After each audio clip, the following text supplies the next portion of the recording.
জানেন, কাজু বাদামে রয়েছে অনেক গুণ যা আমাদের শরীরের জন্য খুবই উপকারী।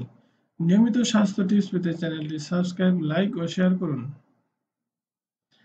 এটা কেক কিংবা চকলেট, পায়েস হোক বা চাটনি, সবকিছুতেই কাজু বাদাম আমাদের খুবই পছন্দের। তবে কাজু বাদাম যে শুধুমাত্র স্বাদের জন্য খাওয়া হয় তা কিন্তু নয়।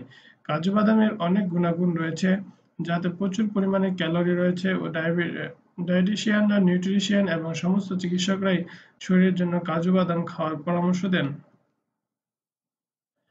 কাজু বাদাম যে কোনো খাবারের স্বাদ অনেকটা বাড়িয়ে দেয়। এই বাদামে প্রচুর পরিমাণে মিনারেল, ভিটামিন এবং অ্যান্টিঅক্সিডেন্ট রয়েছে। কাজু বাদামের স্বাস্থ্য উপকারিতা: রক্তের বিভিন্ন রোগ প্রতিরোধ করে কাজু বাদাম। প্রতিদিন কাজু বাদাম খেলে এর মধ্যে থাকা কপার আমাদের শরীরে রক্তের বিভিন্ন রোগ প্রতিরোধ করতে সাহায্য করে। 2. চোখে আমাদের শরীরের অন্যতম গুরুত্বপূর্ণ অঙ্গ। কাজু বাদামের মধ্যে থাকা অ্যান্টিঅক্সিডেন্টস আমাদের চোখের রেটিনাকে সুস্থ রাখে, এর ফলে আমাদের চোখ অতীব গুণী রশ্মির সঙ্গে লড়াই করতে পারে।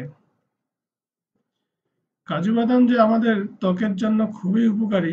কাজু বাদামের তেল প্রচুর পরিমাণে জিঙ্ক, ম্যাগনেসিয়াম, আয়রন এবং ফসফরাস রয়েছে। এছাড়াও এতে প্রোটিন এবং অ্যান্টিঅক্সিডেন্টস রয়েছে যা আমাদের ত্বককে সুস্থ রাখতে সাহায্য করে। শুধু তাই নয়, ত্বককে ক্যান্সারের হাত থেকেও রক্ষা করে। 4. শরীরে ওজন কমাতে কাজু বাদামের জুড়ি মেলা ভার। রোজ নিয়ম করে কাজু বাদাম খেলে আমাদের শরীরে অতিরিক্ত ওজন কমে যায়, আবার শরীরে সুস্থ থাকে। হার্টের জন্য কাজু বাদাম খুবই উপকারী। আপনার স্বাস্থ্য বিষয়ক যে কোনো টিপস পেতে চ্যানেলটি সাবস্ক্রাইব, লাইক এবং শেয়ার করুন। ধন্যবাদ ভিডিওটি দেখার জন্য।